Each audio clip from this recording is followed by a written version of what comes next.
For over 100 years, battles have raged in the air for command of the skies. If you don't have air supremacy, you're in trouble. Since its earliest beginnings in World War I, the airplane is the supreme weapon of the armed forces. This was a real battle for civilization, for humanity. It revolutionized battle and changed the ways war was fought and won. The F-117 has obviously changed how we design aircraft and air campaigns. War drove innovation in the skies. What we hear from the Air Force is when the F-35 wasn't there, all others died. When F-35 was there, they reigned supreme. Aircraft bred a new kind of hero. The fate of entire nations depended on the bravery of a handful of men. An appreciation of the extent to which young men were willing to put their lives on the line for an ideal is something we need to remember more often than we do. In this episode, a new kind of warfare is unleashed. Blitzkrieg, that pulverizes entire cities in hours. They bombed and cleared the way for the ground units. Britain takes the fight to Germany's towns and factories in a raid on its dams. It was a remarkable technical achievement. The Americans' B-17 Flying Fortress helps turn the tide of war against formidable odds. As romantic as that period might be, it was a very dangerous, treacherous mission. And finally, at the height of the Cold War between the superpowers, the B-52 Stratofortress, with its massive payload, goes toe-to-toe in a global face-off. We're talking about tens of thousands of pounds of bombs dropping in an area.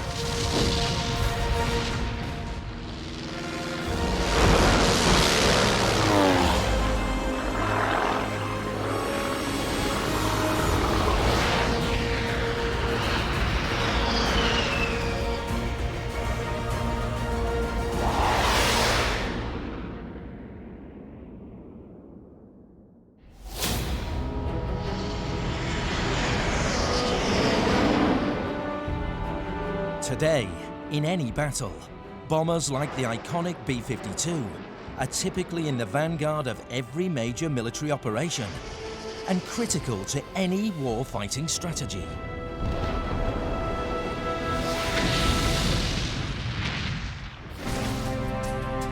The most famous story of all time involving bombers revolves around a daring mission into the heart of Germany, Operation Chastise, also known as the Dam Busters Raid.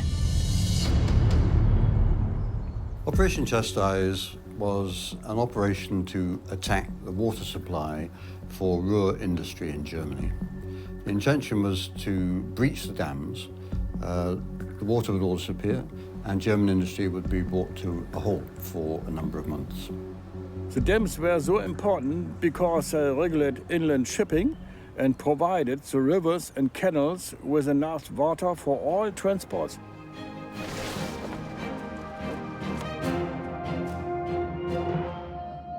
Leading the British charge, the Avro Lancaster. Capable of carrying 22,000 pounds of munitions, it had the largest payload of any World War II bomber. Powered by 4 Rolls-Royce Merlin engines, the Lancaster could fly for nearly 2,000 miles without refueling. More than enough range to strike at the heart of Germany with devastating force. Over 7,000 Lancasters were built. They and their brave crews distinguished themselves, flying over 150,000 sorties during the course of the Second World War. German cities were being bombed night after night by the RAF, sending very large numbers of bombers in a long bomber stream, hitting the city centre with incendiaries, intending to do very wide amount of damage to the central residential areas. A fleet of 19 Lancaster bombers were selected and a new squadron was formed to carry out the Dam Busters Raid. A series of 3 dams were identified as the primary targets: Mona, Ada, and Sorpe. The plan for Operation Chastise was clearly a risky one. A very small number of aircraft attacking well-defended targets at night. The chief obstacle was the famous Camp Line. This was a line of anti-aircraft guns, searchlights, night fighter stations and radar, which had been set up right across northern Germany and the northern coast of Belgium and France. The dams were also heavily defended. German anti-aircraft batteries were stationed all around. If they did make it to the dams, in order to complete their mission, the bombs they dropped somehow needed to circumvent the torpedo nets underwater.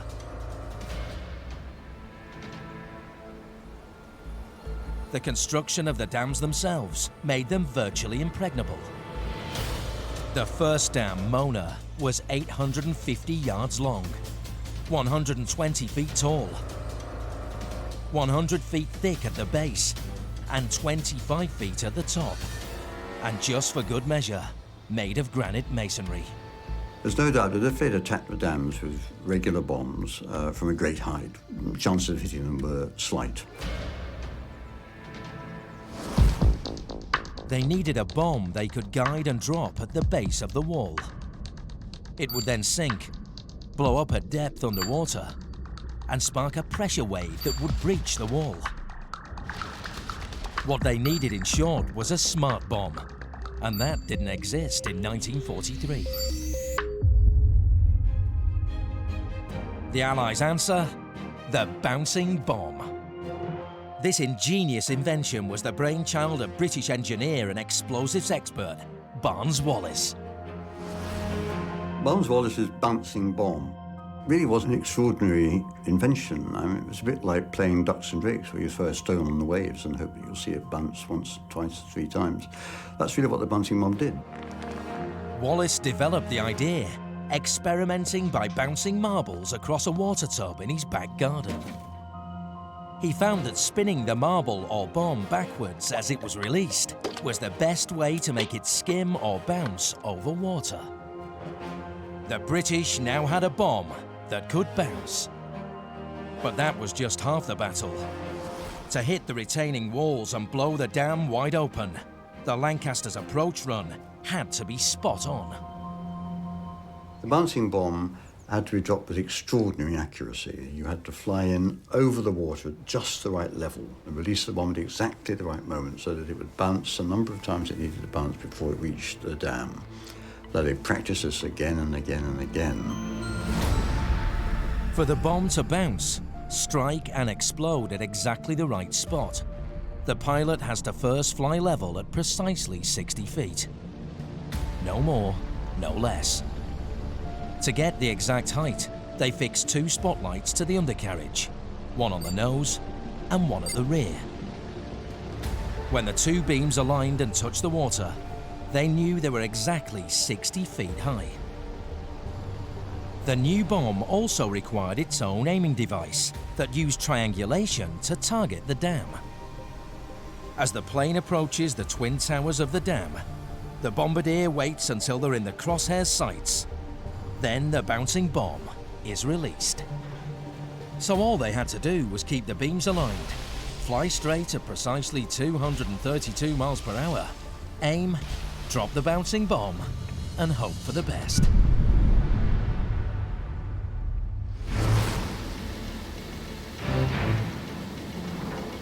In late March 1943, the new squadron was ready for the raid. It was led by 24-year-old Wing Commander Guy Gibson. Guy Gibson had a fine reputation as a bomber pilot. He was not altogether popular with his men. He could be quite tough with them, but everybody realized he had a great deal of experience. And if anybody was going to be chosen, he was almost certainly the right one.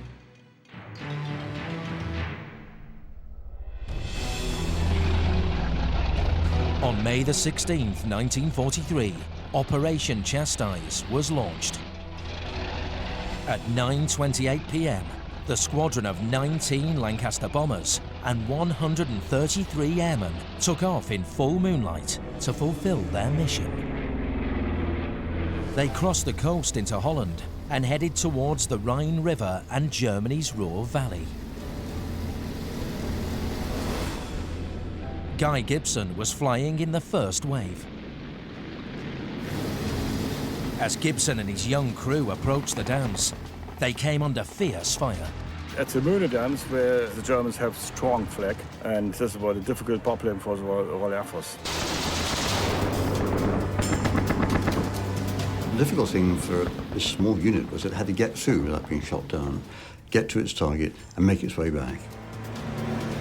Of the 19 Lancasters that had left England, only 11 were in position to attack the dams. At this point, the men had no idea what had happened to the other crews.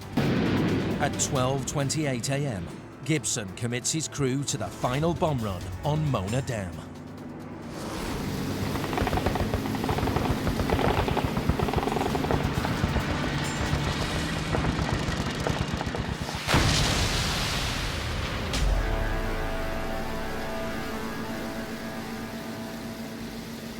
The remaining aircraft, still to drop their bombs, then attacked the Ada Dam, which finally collapsed at 1:52 a.m. Meanwhile, aircraft from the other two waves bombed the Sorpe. It remained intact. But the damage was done.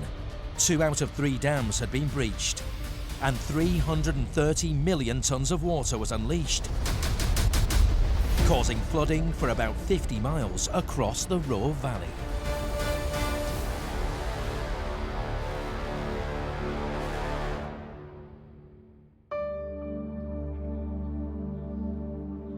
Well, 19 Lancasters set off. In the end, only 11 aircraft attacked the dams. The others crashed or turned back or were shot down. And those 11 aircraft were able to achieve a remarkable amount. They breached 2 dams despite all the difficulties.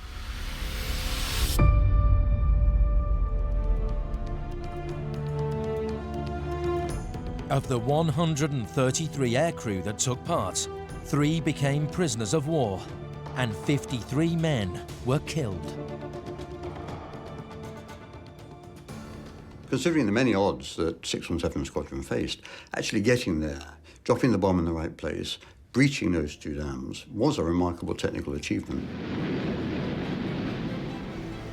With the dams breached, German industry ground to a halt in the Ruhr Valley, and almost 1,300 were killed in the resulting flooding. But the attack on the dams didn't slow Germany down for long. The Germans managed to repair both dams within just 4 months, so they could go on supplying water and energy. The greatest success for the British was the success of the propaganda, because it was an avid masterpiece which was very good for the morale in England. For a nation under siege, the Dam Busters raid was a tonic. It proved that bombing your enemy with strategic precision could have huge impact in battle. But it wasn't a new idea. The concept of dropping munitions on your enemy from above took hold in World War I. However, at the outbreak of the Great War in 1914, aircraft were not considered suitable for the military. There were substantial numbers of generals, in fact, later Allied Commander-in-Chief, General Ferdinand Foch, when asked just before the war what was the worth of aviation, he said, "C'est zero," it's zero. In other words, he didn't even take it seriously. At the beginning of any conflict, commanders fight using the tactics from the last war. And that was especially true in World War I. Then, both sides were still using horse and cavalry. Some of the more enlightened commanders realized that once the war settled into trenches, cavalry were useless for reconnaissance. The airplane was the one vehicle they had left to be able to do reconnaissance and artillery observation. Once they were up there and they could see these targets, it was only a matter of time before it was decided that, well, they might as well arm them with bombs and bomb the targets directly. As the war continues, what you see is that both sides begin to develop airplanes that are specifically designed for aerial fighting and for bombing. Necessity being the mother of invention, both sides of the conflict adapted existing aircraft to create their own fleet of bombers. The French developed a very high altitude bomber version. It was the Breguet 14. Breguet's design first flew in November 1916. The first mass-produced aircraft to have a metal frame, it was much lighter than wood-framed aircraft. Relatively fast and agile, the Breguet 14 was able to outrun many of the fighters of the day. The Breguet 14 was eagerly taken up by the French and United States Army Air Service. The airplane is now truly a weapon of war. By 1918, strategic bombing entered the lexicon of aerial warfare, and the bomber was here to stay. They had a massive influence on the way wars were fought. Tactically on the battlefield, it meant that you could switch aircraft from one front to another sector very quickly that was under threat. It also extended the range of artillery. They could bomb targets beyond the range of artillery. In World War I, the Germans had dropped over 300 tons of bombs and killed nearly 1,500 civilians. The British, in comparison, dropped 600 tons, twice as much as the enemy.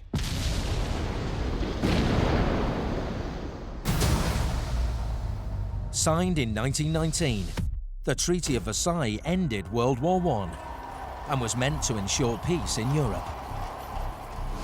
But the terms were seen as unjust by Hitler. In 1935, Germany broke its edict and rapidly rearmed its military.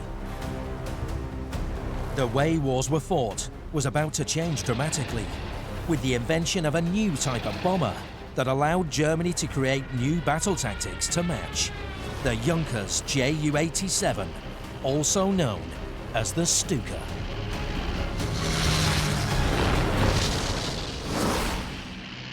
Stuka, translated in English, it means dive bomber, and the German word is Sturzkampfbomber, and the short word is Stuka. A dive bomber is an aircraft that is not flying straight and then dropping a bomb. This is a kind of bomber that carries a bomb and it dives with the bomb to allow the pilot to hit a target very exactly.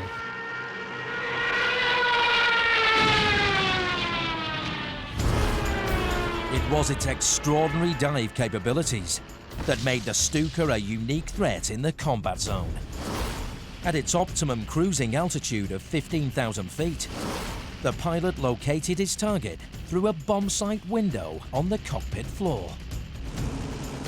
Then the pilot moved a lever to the rear that activated the dive brakes. The plane rolled 180 degrees, automatically sending it into a nosedive.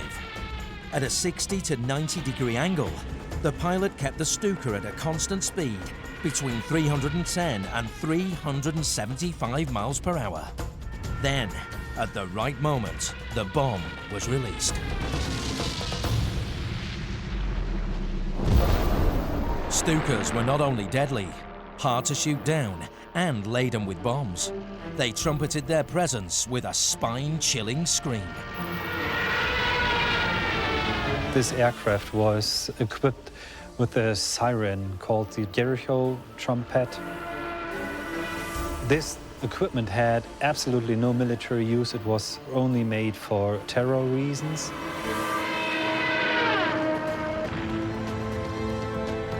Before the onset of World War II, Germany had about 300 of these planes built, and they needed to test them out. General Francisco Franco was fighting for fascist rule in Spain, and the German National Socialist Party was taking control with the help of the German Führer. When the Spanish Civil War erupted in 1936, Hitler almost immediately sent his Luftwaffe to help Franco in Spain. On April the 26th, 1937, the Luftwaffe went into action in the skies above the small town of Guernica in the Basque region of Spain. They just bombed small houses just to look if it is working or not.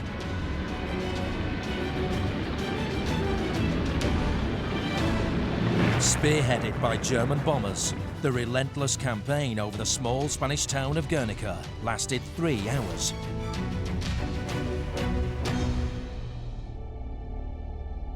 By some estimates, as many as 300 civilians were killed.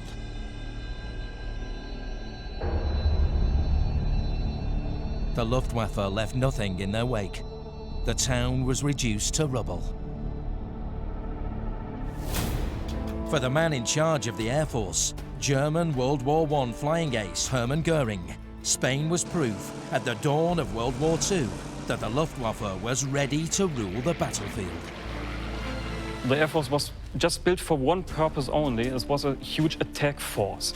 So the idea was you built a huge Air Force, and the most part of this Air Force was made of bomber forces. With a fully armed and retooled German Air Force at his back, Hitler takes the world to war.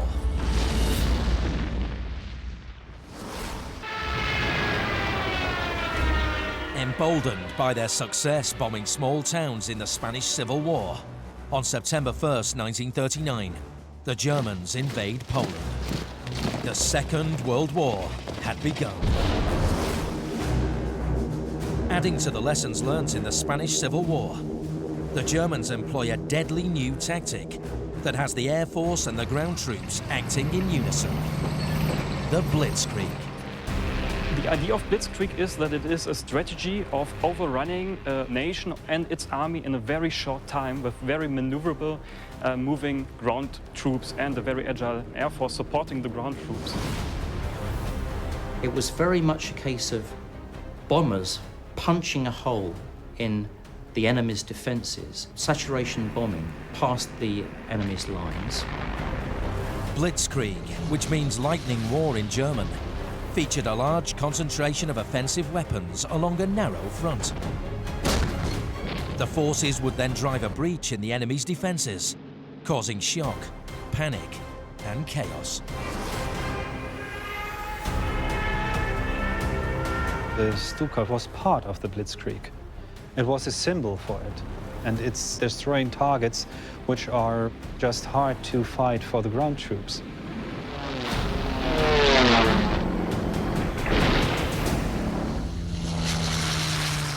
My father was a 15-year-old lorry driver for a company called Wilson's out of Liverpool and was delivering flour in Poland on the day the Germans invaded.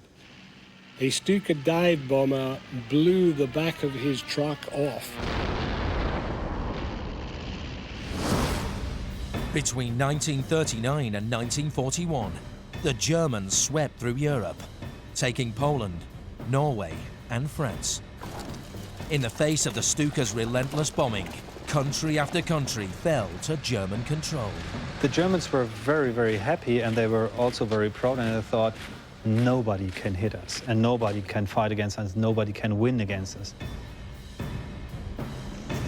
By 1940, the Germans had chased the Allies all the way to the French coast.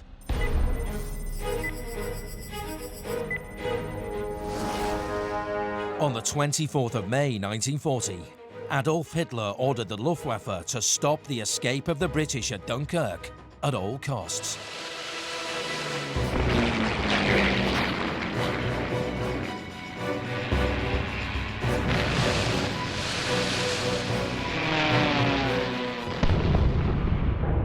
The British and French troops were in a desperate position. The strip of territory they were holding was very narrow. It was only 6 miles deep. They were coming under constant bombardment from the Luftwaffe. With the Stukas leading the Nazi charge, some 240 Allied ships and 84 RAF fighters were lost at Dunkirk. But in the end, 338,000 troops were liberated from Dunkirk in the greatest evacuation in military history. The miraculous rescue would prove to be a turning point in the war against Germany.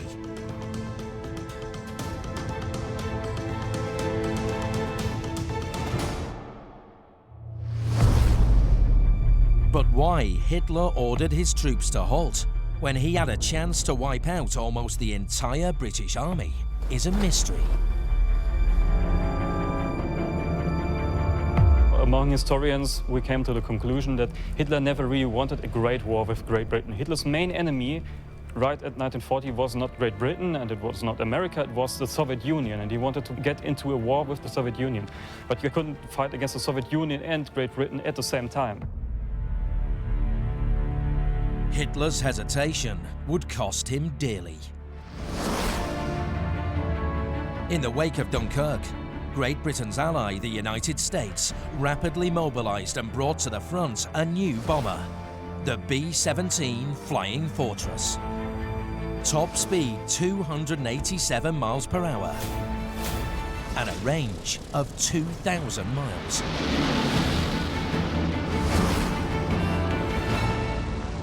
The primary purpose of the B-17 was to serve as a strategic bomber. It was a heavy bomber, could carry loads around 4,000 to 6,000 pounds of bombs, was typically its usual load.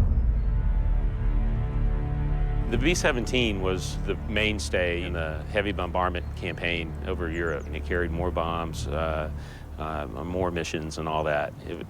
Just a tremendous weapon. The first American-flown B-17s land on English soil in May 1942, ready to defy the odds and take the fight to the enemy. It's just amazing how well built it is. It is such a strong, tough, durable airplane. Just look at battle-damaged pictures of B-17s that made it home, and you see the airplane not just shot up, but missing pieces, and the airplane still came home. The B-17 flies at 26,000 feet and carries out bombing missions during daylight hours. Although faster than much of the German Air Force, the B-17s aren't totally impervious to attack. In addition to enemy fighters attacking them in the air, the B-17 crews are also prey to ground attack from anti-aircraft guns.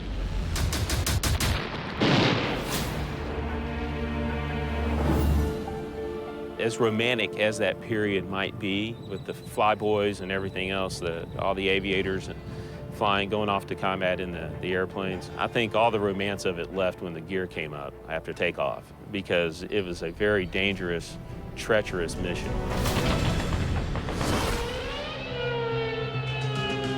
After studying the wreck of a downed B-17, the Germans discovered that the best way to bring the bomber down is to hit the rear of the plane with about 20 shots. The lighter and faster German fighters were able to outmaneuver the bigger B-17s, and that made the Americans easy targets.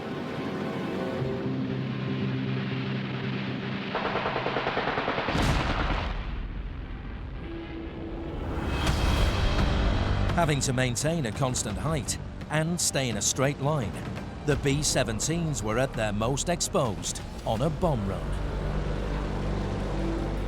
When the P-47s and P-38s and the other fighter aircraft escorts had to turn back, things got really hard for the bomber crews due to the German fighters, the flak, and everything else. Not having the fighters take them all the way to the target and back made the loss rates very high.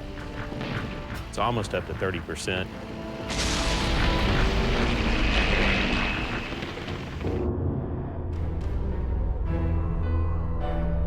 To increase the B-17's survival rate, the Allies decide to change tactics. The US Air Force came up with the box formation. You'd have anywhere from 18 to 54 airplanes that would fly in a box formation with a high group, a medium group, and a lower group kind of in a stacked formation. And that would help concentrate more bombs on target, but also the defensive firepower with the 13 machine guns on each airplane. The most famous B-17 of all, the Memphis Belle, flew all of its 25 missions over Europe between November 1942 and May 1943. At a time when the average B-17 crewman had a 1 in 4 chance of survival, the Memphis Belle's achievements was worth celebrating. They did that early in the war, so that was a big deal. It wasn't just that the crew survived 25 missions, but none of the crew were killed during these 25 missions. In fact, not one of the crew was even seriously wounded during these 25 missions. Now, this was almost unheard of. And this is probably why the Memphis Belle had a particular place in the hearts of the American public. With the B-17 striking Germany by day and the British bombing at night, the enemy was finally on the back foot, and their air force, the Luftwaffe, had been found wanting.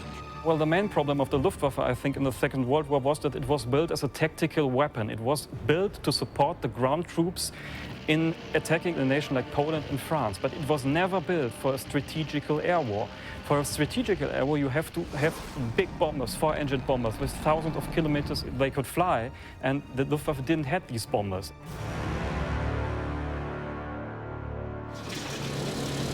With the B-17 heavy bomber, the Allies pressed home their newfound advantage.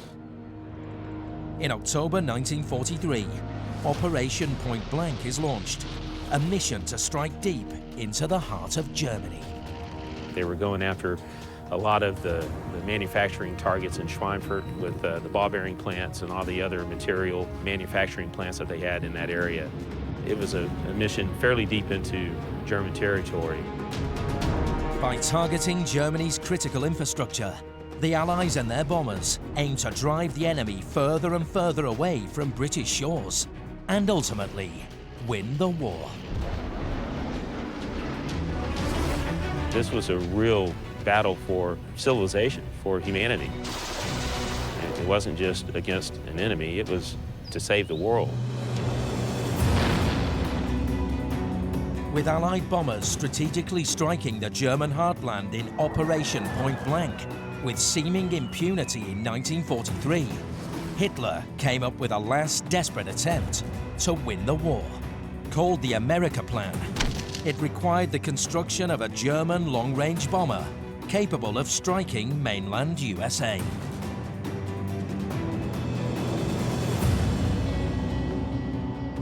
The contract went to Junkers for the 319. Now, this was a big 6-engine aircraft that can carry 4,000 or 5,000 pounds of bombs to New York and come back again. By 1944, before the Ju-390 could go into full-scale production, the tide of war had turned decisively against Germany, and Hitler's America Plan was dead in the water.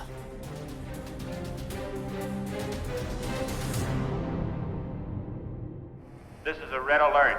Repeat, this is a red alert. As World War II gave way to the Cold War, the East squared up to the West in a nuclear face-off that would redefine the role of the bomber for the atomic age. To deter the Soviet Union from attacking the West, a new supersized long-range strategic bomber was built by the United States, the B-52 Stratofortress. It's an awesome weapon and an awesome airplane. Capable of carrying a massive payload of nuclear as well as conventional weapons, the huge new plane would be a formidable addition to America's aerial arsenal. As well as a massive payload, the jet-powered B-52 could fly further than any bomber had gone before. The B-52's initial range was 8,800 miles. It could reach the Soviet Union very quickly without refueling. The new bomber would be the cornerstone of a bold new military strategy. The plane's conception in 1946 coincided with the creation of the Strategic Air Command in 1946, and the Strategic Air Command was created as a deterrent to the Soviet Union. The man championing the new long-range bomber and how it would be deployed was Lieutenant General Curtis E. LeMay. General Curtis LeMay was a visionary, and he really came up with the concept of a nuclear bomber fleet, keeping it airborne 24/7 throughout the period of the Cold War. By 1955, the B-52 was ready for action. It weighed 185,000 pounds. It measured 159 feet long and had a wingspan of 185 feet. The Stratofortress was as wide as a football pitch and almost as long. Capable of carrying 70,000 pounds of bombs, the B-52 is a beast of a plane. Flying the enormous bomber tested seasoned pilots to their limits. I'll never forget, my instructor said, "You're going to have to stop flying this thing like an airplane. It's not an airplane, it's a B-52. You'd pull out on the runway, and as the airplane accelerated, and you pull back on the yoke, but nothing really happens until you reach this magic speed called unstick. And then literally the tail would fly first and the nose would go down. Most airplanes, when you take off, the nose goes up. And now the airplane's nose is down and you're climbing. By 1960, Cold War tensions between the West and the Soviet Union had reached fever pitch. In response, the US sent its B-52s into action. Cold alert patrols, the bombers fully loaded with nuclear weapons, would fly between 30 and 40,000 feet and maintain a constant presence on the borders of the Soviet Union for almost a decade. The B-52 becomes a strategic instrument of warfare, constantly on patrol, ready to carry out horrendous missions they would have been if they'd had to have actually carried out nuclear bombing missions over the Soviet Union. The groundbreaking strategic bomber contributed to a new military reality. Both sides knew that if they attacked first, the retaliatory strike would be devastating on the population of both countries. So it was what we call mutually assured destruction, which really was mutually assured that they wouldn't do it. Loaded with nuclear weapons and able to travel thousands of miles, it seemed there was no threat too great for the B-52.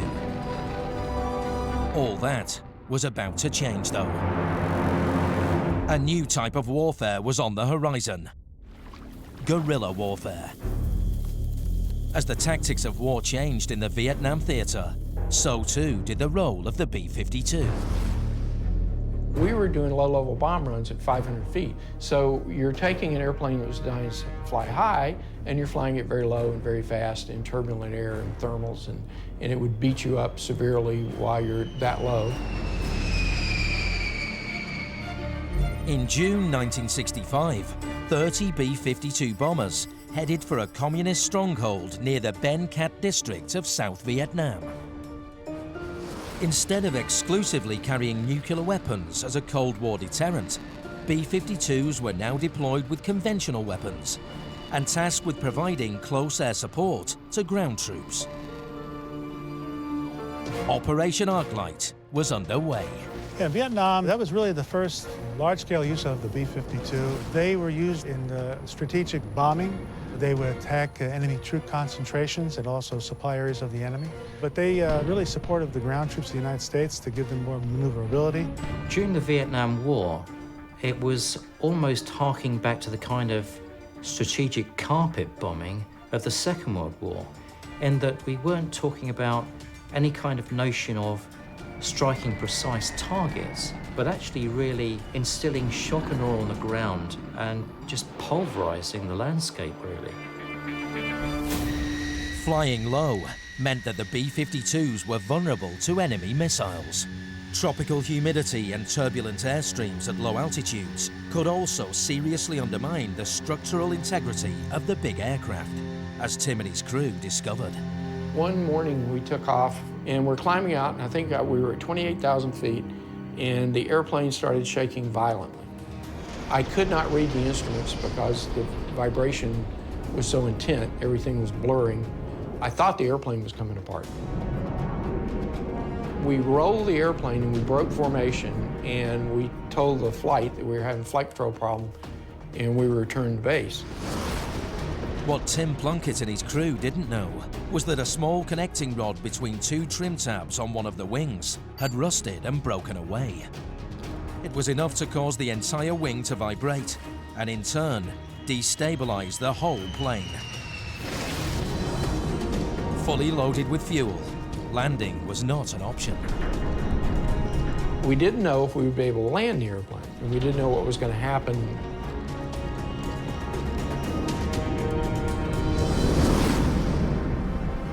Tim circles the Indian Ocean, desperately trying to burn off fuel.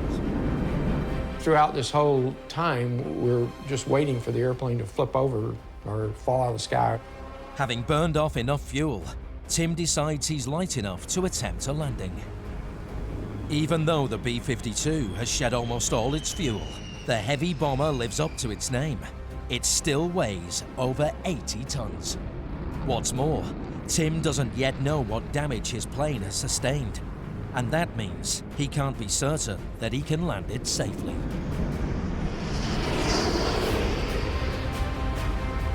Finally, Tim Plunkett successfully puts the damaged plane down.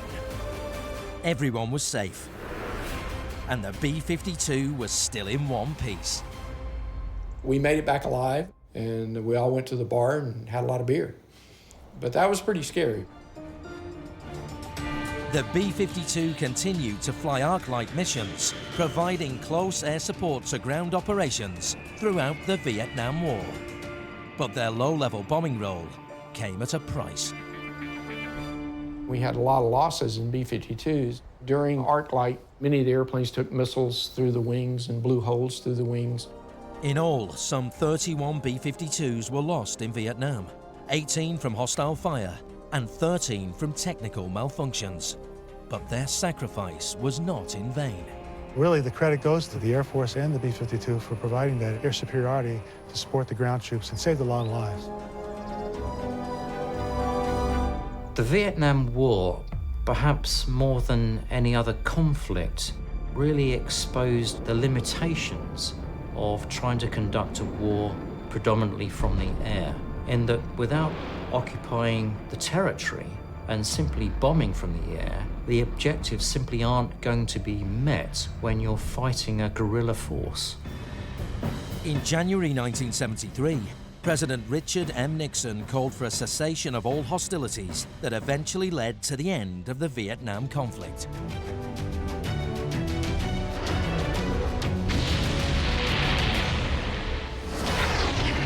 Today, the B-52 fleet has been massively overhauled, so it can still play a part in modern combat. It has been an extremely successful design, and the proof of the pudding is it's still here. For nearly a century, bombers have determined the way wars are waged.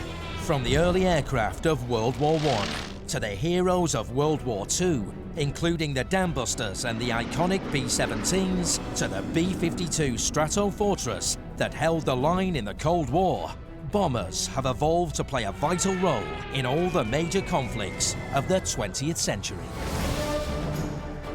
Armed and equipped with state-of-the-art technology and weaponry, the next generation of bombers and their courageous crews are more than ready to rule over the battlefield well into the 21st century.